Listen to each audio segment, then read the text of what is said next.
नमस्कार. माता Hinglaj TV news बातमीपत्रात आपले स्वागत. पांझरा नदी खोऱ्यातील तीव्र पाणी टंचाईच्या पार्श्वभूमीवर अखेर अक्कलपाडा धरणातून उजव्या व डाव्या कालव्यातून आवर्तन सोडण्यात आले. आज 11 जून रोजी सकाळी 11 वाजता हे पाण्याचे आवर्तन सोडण्यात आले. दिनांक 2 जून रोजी करण्यात आलेल्या मागणीपत्राच्या अनुषंगाने हे आवर्तन सुरू करण्यात आले असून दोन्ही कालव्यांमध्ये प्रत्येकी 6 सेंटीमीटर क्षमतेने दररोज सुमारे 40 क्युसेस पाण्याचा विसर्ग केला जाणार आहे. त्यामुळे धुळे, शिंदखेडा आणि अंमळनेर तालुक्यातील पांझरा नदीकाठच्या शेकडो गावातील नागरिक, शेतकरी आणि जनावरांच्या पिण्याच्या पाण्याच्या प्रश्नाला मोठा दिलासा मिळाला आहे. मृग नक्षत्र सुरू होऊनही समाधानकारक पाऊस न झाल्याने नदी, नाले, विहिरी आणि विविध जलस्रोत कोरडे पडले आहेत. अनेक गावातील पाणीपुरवठा योजना आणि विंधन विहिरी बंद पडण्याच्या स्थितीत आल्या होत्या. त्यामुळे अक्कलपाडा धरणात शिल्लक असलेल्या जलसाठ्यातून आरक्षित असलेले पाण्याचे आवर्तन तातडीने सोडण्याची मागणी लोकप्रतिनिधी व नागरिकांकडून जिल्हा प्रशासनाकडे करण्यात आली होती. या मागणीची दखल घेत प्रशासनाने आवर्तन सुरू करण्याचा निर्णय घेतला. यामुळे धुळे तालुक्यातील बिलाडी, वरखेडे, कुंडाणे, न्याहाळोद, जापी, शिरढाणे, सातर्णे, विश्वनाथ, सुकवत, मोहाडी, डांगरी यांसह मेहेर, नूरनगर, अकला, मोराणे, मेहरगाव, आनंदखेडे, कुसुंबा, वार, कुंडाणे, मोराणे, प्रल आदी गावातील पाणी टंचाई कमी होण्यास मदत होणार आहे. अक्कलपाडा धरणातून पाणी सोडण्याच्या प्रसंगी भारतीय जनता पक्षाचे जिल्हा सरचिटणीस बाळासाहेब बदाणे, पाटबंधारे विभागाच्या शाखा अभियंता मयुरी सूर्यवंशी, माजी कृषी सभापती अरविंद जाधव, भाजप जिल्हा उपाध्यक्ष देवेंद्र पाटील, माजी जिल्हा परिषद सदस्य शंकरराव खलाणे, जिल्हा उपाध्यक्ष अशोक सुडके, नेर मंडळ अध्यक्ष छोटू मासुळे, भाजप पदाधिकारी शरद पाटील तसेच कालवा निरीक्षक राकेश अहिरे यांच्यासह अनेक मान्यवर उपस्थित होते. आज धुळ्याचे जिल्हाधिकारी यांच्या सूचनेवरून अक्कलपाड्याच्या डाव्या आणि उजव्या कालव्याच्या दोनही वितरिकांना आज भारतीय जनता पार्टीच्या प्रमुख नेत्यांच्या उपस्थितीमध्ये पाणी सोडण्यात आले. 2 जून 2026 रोजी धुळे ग्रामीण विधानसभा मतदारसंघाचे आमदार रामदादा बदाणे यांच्याकडे तालुक्यातील शेतकऱ्यांची एकंदर मागणी लक्षात घेता आणि या वर्षी निसर्गाचा थोडासा विलंब लक्षात घेता माननीय आमदार साहेबांनी जिल्हाधिकारी यांना सूचित केल्यानुसार आज डाव्या आणि उजव्या दोन्ही कालव्यांचं पाणी या पंचक्रोशीतल्या सर्व प्रमुख पदाधिकाऱ्यांच्या समवेत या विभागाच्या जलसंपदा विभागाचे सर्व अधिकारी, कर्मचारी यांच्या उपस्थितीमध्ये भारतीय जनता पार्टीचे आमचे जिल्ह्याचे नेते माननीय बाळासाहेब बदाणे, माननीय देवेंद्रजी पाटील, शंकररावजी खलाणे, शरदजी पाटील, छोटूभाऊ मासुळे आमचे मंडल अध्यक्ष आणि सर्व प्रमुख मान्यवरांच्या उपस्थितीमध्ये शेतकरी बांधवांना दिलासा देणारा हा जो महत्त्वाचा विषय आहे. कारण मान्सून थोडासा लांबणीवर पडल्याच्या नंतर बळीराजाच्या सगळ्या घटना आकाशाकडे भिडलेल्या आहेत. शहादा वन परिक्षेत्रातील कोंढवळ बीटच्या महिला वनरक्षक तेजस्विनी काळू साळुंखे पाटील यांना 17,000 रुपयांची लाच स्वीकारताना नंदुरबारच्या लाचलुचपत प्रतिबंधक विभागाने रंगेहात पकडले. नंदुरबार जिल्ह्यातील तक्रारदाराकडून काटेरी बाबूळ झाडांच्या वाहतुकीची कारवाई न करण्यासाठी लाचेची मागणी करण्यात आली होती. लाचलुचपत प्रतिबंधक विभागाकडून मिळालेल्या माहितीनुसार तक्रारदार वय 32 ग्रामपंचायतीच्या परवानगीने शेतीच्या बांधावरील व माळ रानावरील काटेरी बाबूळ झाडे तोडून ती गुजरात राज्यात विक्रीसाठी नेत होते. मार्च ते मे 2026 या कालावधीत त्यांनी अशा प्रकारे अनेक वेळा झाडांची वाहतूक केली होती. या प्रकरणात त्यांच्या 4 चाकी वाहनावर कोणतीही कायदेशीर कारवाई न करण्यासाठी वनरक्षक तेजस्विनी काळू साळुंखे यांनी 17,500 रुपयांची लाच मागितल्याची तक्रार 4 जून रोजी ACBकडे करण्यात आली होती. तक्रारीची पडताळणी केल्यानंतर आरोपी वनरक्षक यांनी तक्रारदाराकडे प्रथम 17,500 रुपये तसेच तडजोडीनंतर 17,000 रुपये लाच मागितल्याचे निष्पन्न झाले. त्यानुसार ACBने आज फेसफाटा, शहादा शिरपूर रोड येथे सापळा रचला. यावेळी आरोपी वनरक्षक तेजस्विनी साळुंखे यांनी पंचांसमक्ष तक्रारदाराकडून 17,000 रुपयांची लाच स्वीकारताच पथकाने त्यांना रंगेहात पकडले आहे. पुढील तपास पोलीस निरीक्षक विकास लोंढे करीत आहेत. धुळे तालुका प्रतिनिधी गणेश बागोल. शिरपूर तालुक्यातील अंतुर्ली येथील शिवारात गेल्या काही दिवसांपासून दहशत निर्माण करणाऱ्या बिबट्याला वन विभाग आणि स्थानिक ग्रामस्थ यांच्या मदतीमुळे शेतकरी आणि नागरिकांनी सुटकेचा निश्वास टाकला आहे. बिबट्याने परिसरात भीतीचं वातावरण पसरवलं होतं. परिणामी वन विभागाने त्वरित कार्यवाही केली. बिबट्या आल्याची माहिती मिळताच शहादा येथील एमडी साळुंखे, वनरक्षक एस बी रत्नपारखी, अधिकारी ईश्वर वसावे, योगेश पाडवी, प्रियंका गावित आणि स्थानिक बचावकर्ते तात्काळ घटनास्थळी दाखल झाले होते. संयुक्त प्रयत्नांमुळे बिबट्याला कोणतीही इजा न करता सुखरूप जेरबंद करण्यात आले. मोहिमेत वाहन चालक नाही मिर्झा तसेच शेतकरी बाळू साहेबराव कोळी, रोहित राजेंद्र कोळी, संदीप सतीश कोळी, मयूर कोळी, अभिजित कोळी, किशोर कोळी यांचा मोलाचा सहभाग होता. रेस्क्यू केल्यानंतर बिबट्याची वैयक्तिक तपासणी करण्यात आली होती. पुढील उपचारानंतर त्याला सुरक्षित स्थळी नैसर्गिक अधिवासात सोडण्यात येणार असल्याचे वन अधिकाऱ्यांनी सांगितले होते. शहादा श्री शिवाजी बुधा रत्न पारखे. आम्ही 3-4 दिवसापासून आम्हाला कळालं की इथं बिबटे आहे, तर आम्ही सकाळ संध्याकाळ इथंच हे करून आम्ही त्याला आज शेवटी रेस्क्यू करून त्याला नेतोय. त्यामुळे शेतकऱ्यांच्या समाधान.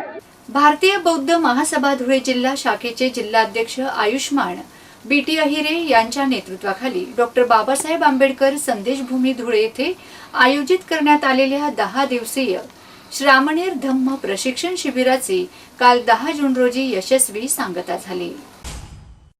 समारोप दिनानिमित्त धम्मसेवा, भोजनदान आणि धम्मसंस्कारांचा प्रेरणादायी उपक्रम उत्साहात पार पडला. यावेळी भारतीय बौद्ध महासभा धुळे जिल्हा शाखेचे जिल्हाध्यक्ष आयुष्मान बीटी अहिरे, आदरणीय पूज्यबंते डॉक्टर बी सारीपुत्त महाथेरो भंते आनंद तथा त्यांच्या संघातील भिक्खू, उपस्थित उपासक, उपासिका आणि शिबिरार्थींना आयुष्मान संतोष वामन पारेराव यांच्या वतीने भोजनदान करण्यात आले. या प्रसंगी धम्मप्रेमी बांधवांनी मोठ्या श्रद्धेने सहभाग नोंदवला. गेल्या 10 दिवसापासून सुरू असलेल्या या श्रामणेर धम्म प्रशिक्षण शिबिरात भगवान बुद्धांचे विचार, बौद्ध धर्माची मूलतत्वे, पंचशील, अष्टांगिक मार्ग, सामाजिक बांधिलकी, समता, बंधुता आणि नैतिक जीवन मूल्यांवर सखोल मार्गदर्शन करण्यात आले. या आयोजनाबद्दल आयोजकांचे सर्व स्तरातून अभिनंदन होताना दिसून येत आहे. वंदन करतो आणि या ठिकाणी 1 जून 2026 पासून एक सामनेर शिबिराला सुरुवात केलेली आहे. एकूण या ठिकाणी 14 सामनेर बसलेले आहेत. अतिशय उत्कृष्ट प्रमाणे अध्ययन त्यांचं झालेलं आहे आणि अशी आशा व्यक्त करतो की समाजामध्ये जाऊन ते निश्चित प्रबोधन करतील. सामनेर म्हणजे 10 दिवसपर्यंत अंगावर चिवर यायचं, एका वेळेला भोजन करायचं, सकाळी नाश्ता असतो आणि संध्याकाळी फलाहार असतो, असा त्याचा जीवनक्रम असतो. रोज सकाळी त्यांचे 2 तास व्हायचे, संध्याकाळी 2 तास व्हायचे आणि रात्री मात्र त्यांना आर्य मौन व्रतामध्ये राहावं लागतं. अशा प्रकारचा दिनक्रम असतो. आज त्यांचा 10 तारीख म्हणजे त्यांचा शेवटचा दिवस आहे आणि या शेवटच्या दिवशी हा समारोपाचा कार्यक्रम या ठिकाणी आयोजित करण्यात आलेला आहे. सर्वांच्या चेहऱ्यावर उत्साह आहे आणि असं वाटतं की सामनेरांना आपल्या ज्ञानाने ते परिपूर्ण झालेले आहे. धम्मज्ञान त्यांना परिपूर्ण आलेलं आहे आणि एक प्रकारे आता समाजात जाऊन आपला धम्म समाजाला समजावून सांगतील आणि समाजाचं कार्य पुढे नेतील. एक प्रकारे तथागत भगवान बुद्धाचं कार्य, बोधिसत्व डॉक्टर बाबासाहेब आंबेडकरांचं कार्य ते पुढे नेतील अशी अपेक्षा व्यक्त करतो आणि या ठिकाणी थांबतो. जय भीम, जय भारत, जय बुद्ध. उत्तर प्रदेश येथील शुक्ताल येथे प्रख्यात भागवताचार्य खगेंद्रजी महाराज यांच्या सुमधुर वाणीतून प्रकट होणाऱ्या आयोजित भागवत कथेत काल श्रीकृष्ण जन्मोत्सव मोठ्या उत्साहात साजरा करण्यात आला. यावेळी उपस्थित भाविक भक्तांनी नृत्य करत आपला आनंद द्विगुणित केला होता. अधिक मास हा काळ भगवान विष्णू आणि श्रीकृष्णाच्या भक्तीसाठी अत्यंत पवित्र मानला जातो. त्या पार्श्वभूमीवर भाविक विविध धार्मिक कार्यक्रमांना प्रोत्साहन देत असतात. उत्तर प्रदेश येथील मंदिरांमध्ये भाविकांची अलोट गर्दी पाहायला मिळत आहे. तसेच हे भाविक धार्मिक कार्यक्रम करताना देखील दिसून येत आहेत. सध्या उत्तर प्रदेश येथीलच सुक्ताल येथे धुळे जिल्ह्यातील शहादा येथील प्रख्यात भागवताचार्य खगेंद्रजी महाराज यांची भागवत कथा देखील सुरू आहे. या भागवत कथेत शहादा येथील भाविकांनी मोठ्या प्रमाणात सहभाग नोंदवला आहे. भागवताचार्य खगेंद्रजी महाराज यांच्या सुमधुर वाणीतून सांगितल्या जात असलेल्या भागवत कथेत काल श्रीकृष्ण जन्मोत्सव मोठ्या भक्तिभावाने साजरा करण्यात आलाय. या प्रसंगी भाविकांनी श्रीकृष्ण जन्मोत्सवानिमित्त आपला आनंद साजरा केला. या प्रसंगी भाविकांची मोठी उपस्थिती होती. स्थिर झालाय. वसुदेवांनी कृष्णाला घेतल्यानंतर शेष भगवंताने छत्र करावं आणि यमुना नदी पार करताना यमुनेचं पाणी आपण त्या जागेवर जाऊ ना. तुम्ही बघितला असेल गोकुल दरवाजा, किती लोकांनी बघितला? गोकुल दरवाजा म्हणजे जिथून वसुदेवांनी एंट्री केली होती यमुना उतरल्यावर, तो दरवाजा आजही तिथे आहे. आम्ही बघितला गोकुल दरवाजा. आणि वसुदेव नंद बाबांकडे जातात. त्यावेळेला योग माया जन्माला आलेली होती आणि वसुदेवांनी यशोदेला हात जोडून सांगितलं, माझा काळजाचं तुकडं मी तुमच्याकडे सुपूर्द करतोय, सांभाळा. योग माया उचलली, टोपलीत ठेवली आणि वसुदेव निघून गेले. भगवान कृष्णाला घेऊन निघालेले वसुदेव आता माया घेऊन परत येतात आणि यशोदेची ननंदबाई आलेली होती आणि त्या नंदेने पहाटे पहाटे बाजे ननंद घर थाळ म्हणून कृष्ण जन्माला ताट वाजवायची पद्धत आहे की बाजे ननंद घर थाल, आणि तिने ताट वाजवलं आणि त्या नंदेच्या तोंडातून पहिला शब्द जो निघाला तो आज सगळे कथाकार आजही गाऊन राहिले आणि तो पहिला शब्द आहे, नंद घेर आनंद होय जय कन्हैया. सब लोग गाइएगा, नंद घेर आनंद. धुळे जिल्ह्यात दुचाकी अपघाताचे प्रमाण वाढले असून त्यामुळे अपघाती मृत्यूमध्ये वाढ होत असल्याचं निदर्शनास आलं आहे. या पार्श्वभूमीवर धुळे जिल्हा पोलीस दलाच्या वाहतूक शाखेमार्फत दुचाकीस्वारांमध्ये हेल्मेट वापरण्याबाबत विशेष कारवाई मोहीम राबविण्यात येत आहे. या मोहिमेअंतर्गत दिनांक 20 मे 2026 पासून पोलीस अधीक्षक कार्यालय धुळे तसेच पोलीस मुख्यालय येथे हेल्मेट विना दुचाकी चालविणाऱ्या पोलीस अधिकारी व कर्मचाऱ्यांवर कारवाई करण्यात आली. आतापर्यंत अशा 110 कारवाया करण्यात आल्या आहेत. या कारवाईमुळे पोलीस अधिकारी व कर्मचाऱ्यांमध्ये हेल्मेट वापराबाबत जागरूकता निर्माण झाली असून सध्या हेल्मेट वापरण्याचे प्रमाण लक्षणीयरित्या वाढले आहे. परिणामी कारवाईचे प्रमाणही हळूहळू कमी होत आहे. यापुढे ही मोहीम अधिक व्यापक स्वरूपात राबविण्यात येणार असून दिनांक 15 जून 2026 पासून धुळे जिल्ह्यातील विविध शासकीय कार्यालयांमध्ये हेल्मेट विना दुचाकी वापरणाऱ्या अधिकारी व कर्मचाऱ्यांवर मोटर वाहन कायदा व वाहतूक नियमानुसार कारवाई करण्यात येणार आहे. तरी पोलीस अधीक्षक धुळे यांच्या वतीने सर्व शासकीय कार्यालयाच्या प्रमुखांना विनंती करण्यात येते की आपल्या अधीनस्थ अधिकारी व कर्मचाऱ्यांना दुचाकी चालविताना हेल्मेटचा नियमित वापर करण्याबाबत सूचना व समुपदेशन करावे. तसेच दिनांक 15 जून 2026 पासून संबंधित शासकीय कार्यालयांच्या परिसरात हेल्मेट विना दुचाकी वापरणाऱ्यांविरुद्ध विशेष कारवाई करण्यात येणार असल्याची नोंद घ्यावी. साक्री तालुक्यातील देश शिरवाडे शिवारात सुमारे 5 महिन्यांचे बिबट्याचे शावक मृत अवस्थेत आढळून आल्याने परिसरात खळबळ उडाली आहे. या बिबट्याच्या शावकाचा मृत्यू नेमका कशामुळे झाला याबाबत अद्याप स्पष्टता नसून सविस्तर शवविच्छेदनाचा अहवाल प्राप्त झाल्यानंतरच मृत्यूचे खरे कारण समोर येणार आहे. घटनेची माहिती मिळताच वन विभागाचे अधिकारी आणि कर्मचारी तात्काळ घटनास्थळी दाखल झाले होते. वनपाल आर.व्ही. चौरे, संदीप मंडलिक, रामदास चौरे, दयाराम सोनवणे, वनरक्षक सविता ठाकरे, वनपाल अनिल घरटे, देवीदास देसाई, इनेश पावरा, सुरेश पावरा, सुमित कुवर, पद्म मोरे तसेच पोलीस पाटील प्रकाश शेळके यांच्यासह पथकाने घटनास्थळाची सविस्तर पाहणी केली होती. मृत पावलेल्या बिबट्याचा मृत्यू नेमका कशामुळे झाला आहे याबाबतचा शोध घेतला जातोय. मुक्काम पोस्ट देशवाडे, तालुका साक्री, जिल्हा धुळे. मी विहिरीचं बांधकाम चालू केलेलं असताना दुपारी वाळू टाकायला ट्रॅक्टर आला होता. तर ट्रॅक्टरवाल्याला ते रस्त्यावर शेतामध्ये मेलेलं आढळलं. मग त्याने मला फोन केला. म्हटलं खरं आहे का खोटं आहे. मग मी घरून निघालो बाच्याला घेऊन आणि ते बघितलं तर आम्ही पाहत होतो.